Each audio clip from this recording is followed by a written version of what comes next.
வாங்க, இன்றைக்கி நம்ம லைன்ஸ் வீடு பக்கத்துலேயே இருக்கிற ஒரு ஆறுக்கு உங்களை கூட்டிகிட்டு போகிறேன். ஆறுன்னு சொன்னால் நம்ம வீட்டில் வந்துட்டு துணி துவைக்கிறதுக்கு, கம்பளி அலசுறதுக்கெல்லாம் நல்ல வசதியெல்லாம் இருந்தாலும், முன்னாடியெல்லாம் பார்த்தீங்கன்னா சண்டை ஆயிடுச்சு அப்படின்னா துணி துவைக்கிறதுக்கு கூட அந்த ஆற்றுக்கு தாங்க நம்ம போவோம்.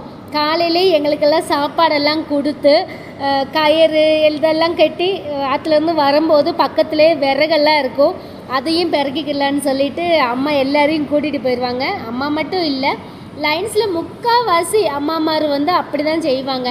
பிள்ளைங்கள்லாம் பார்த்திங்கன்னா அந்த காலையில் ஒரு 10 மணிக்கு போனால் 1 மணி 2 மணி வரைக்கும் ஆற்றுல தான் விளையாண்டுட்டே இருப்போம்.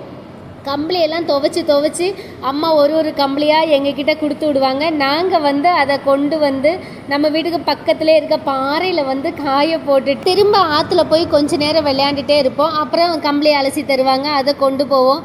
இந்த மாதிரி கொண்டு போய் எல்லாம் துவைச்சி பிறக்கி எடுத்துட்டு லாஸ்ட்டில் விறகும் கெட்டி அதையும் வீட்டுக்கு கொண்டு வந்துடுவோம். இதெல்லாம் வந்து நம்ம பிள்ளைங்கள்ட்ட இப்போ சொல்லும்போது ஐயோ அவங்களால அதை நம்ப கூட முடியலை. ஒரு தடவை நடக்கிறதுக்கே அவங்களால முடியலை.